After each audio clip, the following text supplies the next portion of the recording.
Hey Cancer, this is going to be your Will We Be Together reading for March. This is a general reading, so it's not going to resonate with every single Cancer.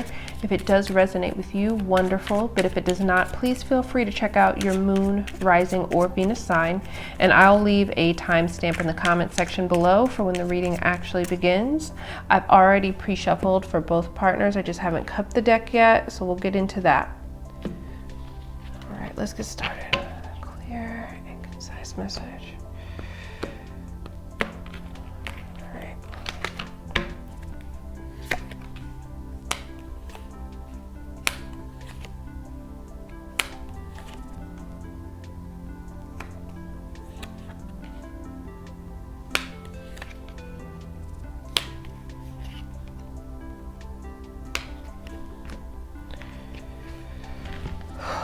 Concise message for my Cancer. What's going on, person B?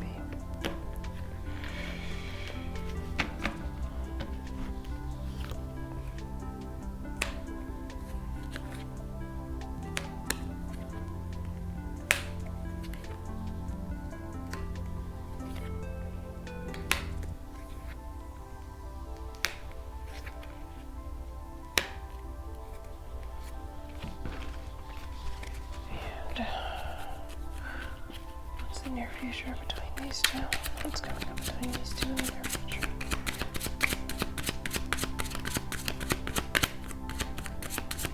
What's coming up between these two in the near future, please?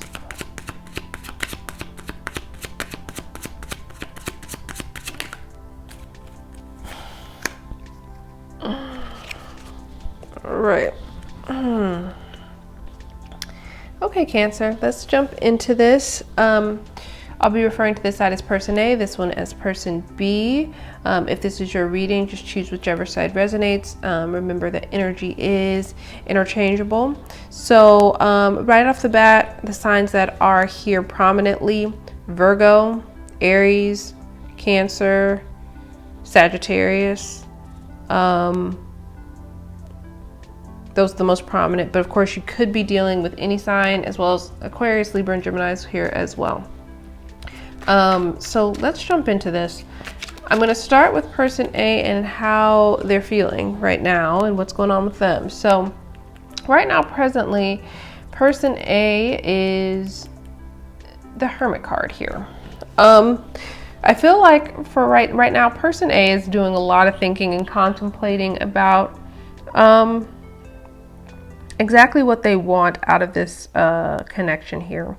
I will say right off the bat that so you have an idea, this is more than likely going to be for Cancers who are involved with someone who you could either be on the rocks with a little bit, or there's a little bit of separation between the two of you.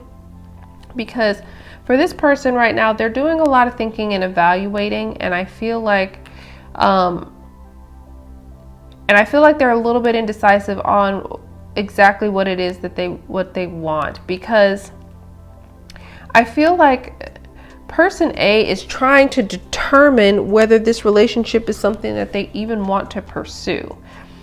In the past, they brought the Ace of Swords energy, so it feels like, because the Ace of Swords is very clear energy, it's very communicative, it's very victorious energy. I feel like this person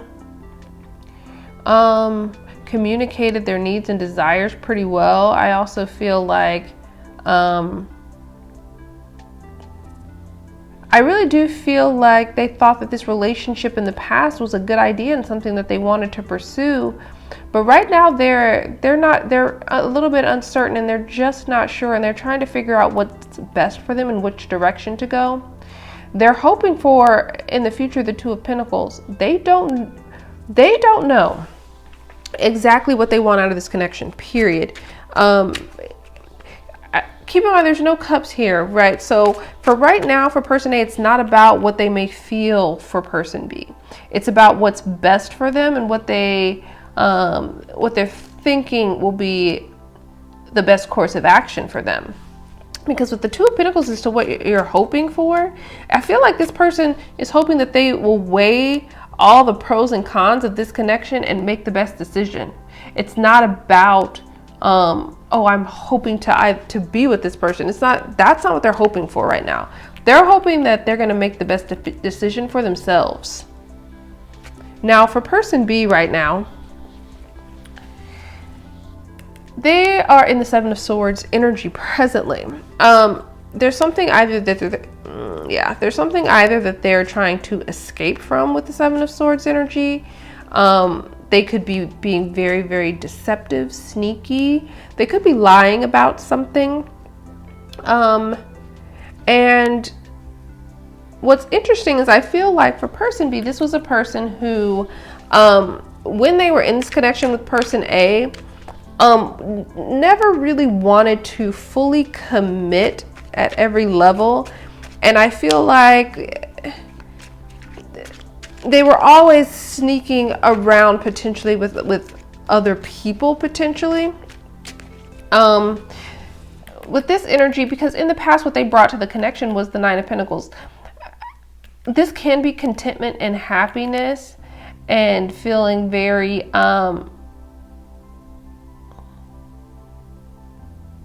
accomplished, but it can also be a very isolated energy, and this energy isn't about connecting with people per se. It's about fulfilling your own needs. And I feel like they were doing this very selfishly with the energy I'm seeing here. I feel like for person B, they could have been selfishly acting within this connection as if they were single, or they could have been portraying that they may have potentially wanted to see where this could go, but they were always acting as if they were just happier either on their own or with the single life. I feel like for this person right now, I feel like what's interesting is what this person is hoping for in the future is the Temperance card. I feel like for some people, for person B, this person could have some very sneaky tendencies that they potentially want to atone for. See if they can make up for with the Temperance energy, because the Temperance energy brings balance. It's patient, it's kind. It's about it's a very healing energy, very forgiving energy. I feel like this person is hoping to be forgiven for something, but I still feel like right now person B is still playing a little bit of a game here. There's still something going on with person B that person A either doesn't know or doesn't know the whole story about. And I don't know if this person's completely ready to come clean yet. The Temperance card, they want things to get better, but I don't think they're ready to come clean completely about something. So let's talk about how these two people view each other. And for person A, they view person B as the fool. I feel like person A kind of knows their worth in a way, and they feel like person B is extremely foolish for treating them the way that they have. I feel like they feel like person B is very naive, like they weren't able to recognize what they had when they had it, or the opportunity that they had. They were too naive to figure it out, right? They didn't have the life experience or the sense enough to figure out what exactly was in front of them. And I feel like for person B, they feel and they perceive the other person, person A, as the Chariot.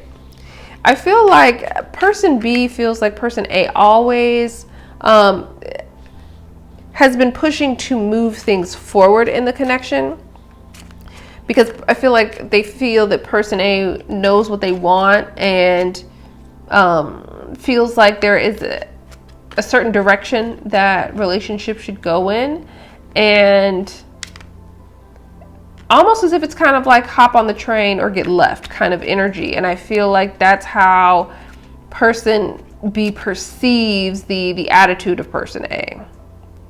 Now, how they've perceived each other in the past is interesting, because person A Perceived person B is the Eight of Cups in the past. I feel like, I feel this energy that for person A, they think person B is always looking for what else is out there.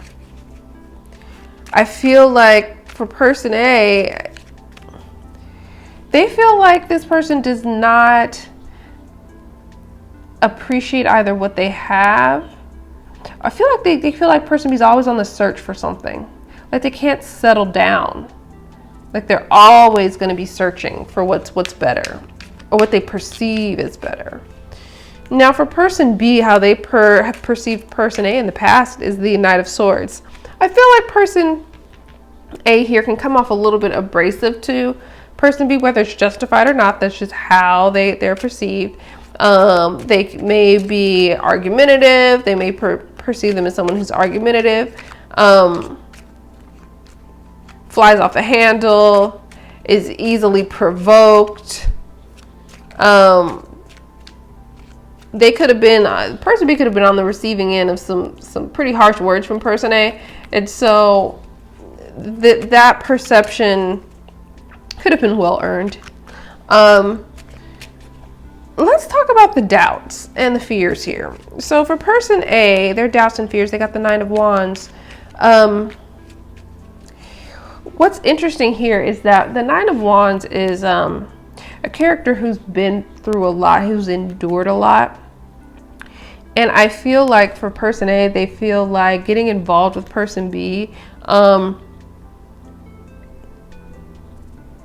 they feel like there's the potential where they would have to endure a lot of things in the connection of the relationship that I don't know if they're willing to almost as if it's saying like they don't know if they want to sign up for that plan. They don't know if they want to sign up to be on that team, you know? They just don't know if they're willing to endure what they may have to be with this person. They sense that. They sense that deeply. Now, for person B, their doubts and fears is the Three of Cups. Three of Cups talks about the coming together, the reunion, the, you know, commiserating with people that you care and love and things like that. And I feel like person B has a lot of doubts right now that they'll be able to reconnect with person A in a loving way and have like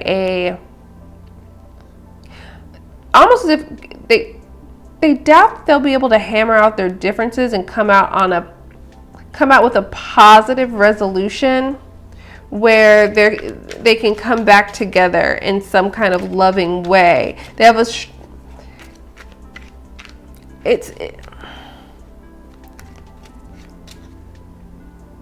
also, I feel like there's a little bit of doubts here for person B that they're going to be able to, especially because the Three of Cups can talk about relationships involving one person. I feel like this person has doubts that they're going to be able to, if this is a person, if their deception has to do with, you know, having other people involved, I feel like they have doubts that they would be able to continue that kind of behavior with person A.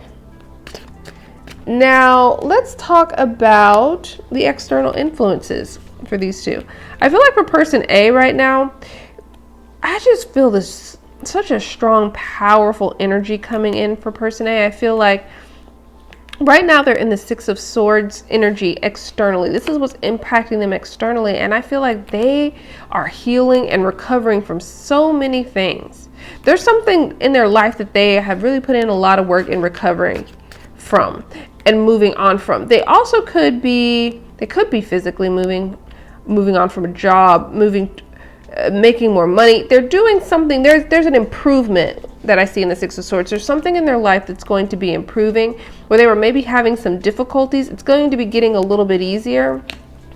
And I feel like for person A, there's going to be aspects of their life where they're seeing the light at the end of the tunnel. And because they see that light at the end of the tunnel, they have this hope. And their self-worth is increasing. And so that's why they're really contemplating whether they even want to deal with this anymore, because they're seeing those little sprouts of improvement in their life. Now for person B, the external influence for them is the Nine of Cups. Now, this can talk about someone who overindulges in things. So I do want to put it out there. This could be a person who drinks a lot, smokes a lot, parties a lot, or just socializes a lot. And they could be doing a lot of that right now. I feel like there's still a little bit of selfishness that they're going to be displaying in other areas of their life with this Nine of Cups. Almost as if they're going to be wanting to get love and adoration from either other people or other things, and it's going to almost as if they're trying to drink away the pain. They're trying to numb something with either attention or affection that they can get elsewhere. Also, this is a wish fulfillment card, so there is the potential here that this person could be accomplishing something or receiving something that they've also been waiting for externally, that's something they really, really want. Now, let's talk about what's coming up in the near future for these two. And we've got the Ten of Cups. So I feel like this relationship is very, very complicated, right? But I feel like, interestingly enough, in the near future, I feel like, because the Ten of Cups talks about happiness, it talks about family, it talks about community. And I feel like, especially in this particular deck, I feel like these two people are going to be able to come together and have some type of an experience where they can not only kind of get on the same page, but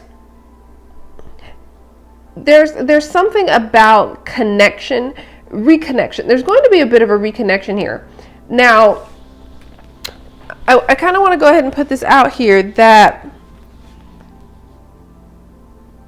this reconnection with this Ten of Cups energy, right? This is about happiness, right? So I feel like there's going to be some kind of happiness, especially if this person comes in with this energy where they're trying to express that they want to balance and have harmony between the two. This person may kind of pull back and not be so sure that they want to fully invest, but I do feel like even though this person's a little bit apprehensive and this person's displayed some pretty selfish behavior, I feel like there's something that makes both of these people feel emotionally very, very satisfied about being together. And yeah, it makes them feel very emotionally satisfied when they come together.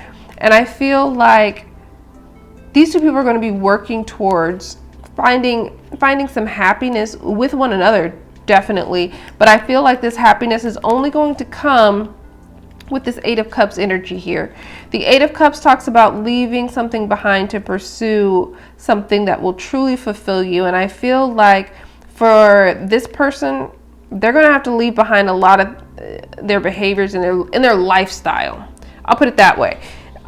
There's something about this person's lifestyle that they're going to have to leave behind with this Eight of Cups if they really want to be harmonious with this person and pursue this relationship and actually get this person to take this risk with them. They're going to have to leave some of this behind. But I do find here that if they do that in the near future, they leave some of those behaviors behind, that these two people could work it out and be potentially really happy with each other. But this person's going to have to leave behind this deceptive behavior and some of the lifestyle behaviors that they have to make this connection work. Without doing that, these two people aren't going to be happy with each other long term.